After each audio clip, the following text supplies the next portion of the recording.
The year was 1814, and Europe exhaled for the first time in 2 decades. Napoleon Bonaparte was defeated, exiled to Elba, and the cannons finally fell silent. But silence, as history would learn, can be more dangerous than war. While crowds celebrated peace, maps were already being redrawn behind locked doors, quietly, carefully, and without witnesses. Vienna became the center of the world.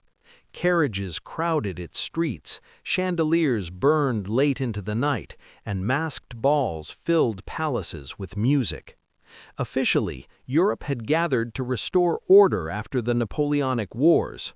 Unofficially, the future of entire nations was being decided by a handful of men who believed borders were tools, not truths.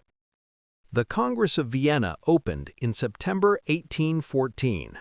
Its most powerful figures arrived with smiles and secrets. Prince Clemens von Metternich of Austria hosted with elegance and control. Tsar Alexander I of Russia spoke of peace but dreamed of expansion. Lord Castlereagh represented British interests with calm calculation, and Charles Maurice de Talleyrand of France, the defeated enemy, played the game better than anyone. There will be no chaos, Metternich assured them, only balance. But balance came at a cost. Poland was divided like a ledger entry. Saxony was carved apart despite its king never truly surrendering, a crown that never touched a head, stripped of meaning without ceremony.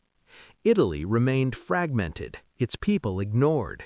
Germany was reorganized into a loose confederation of 39 states, not for unity, but for control. No declarations were made to the people who lived on those lands. Orders were carried by men who spoke no names, envoys, messengers, clerks, trained never to ask questions.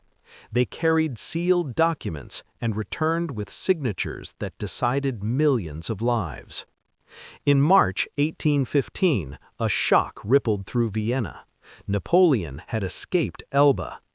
The Congress did not panic. Instead, they paused the music, raised their glasses, and quietly agreed Napoleon would be destroyed completely. There was no formal announcement to Europe, no dramatic proclamation. The decision was already understood. War resumed as if by instinct. On June 18, 1815, Napoleon was defeated at Waterloo.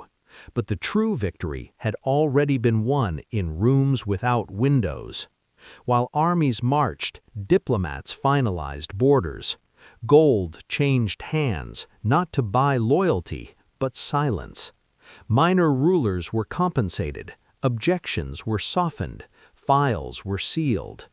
The British Foreign Office archived treaties that would not be discussed publicly for decades. Among them were secret protocols defining spheres of influence, documents that survived only in fragments and private collections. One Austrian clerk later wrote in his journal, "We are arranging peace like furniture in a borrowed house. We will not live with the consequences." The people were never consulted. By June 1815, the final act of the Congress of Vienna was signed. Europe was at peace.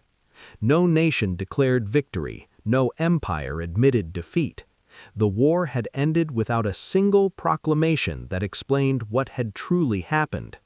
For nearly 40 years, the system held. Revolutions were crushed, nationalism was delayed, stability, Metternich's prized achievement, became a cage.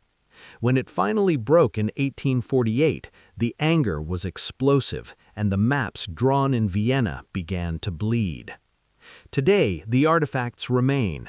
Annotated maps in Vienna's archives, letters between Metternich and Castlereagh, Talleyrand's private correspondence boasting of victories no army ever fought. These are the quiet remains of a year when history chose discretion over justice. The Congress of Vienna taught the world a dangerous lesson, that power does not need noise to be absolute. Sometimes the most important wars are won in silence. Sometimes history does not forget, it simply learns to look away.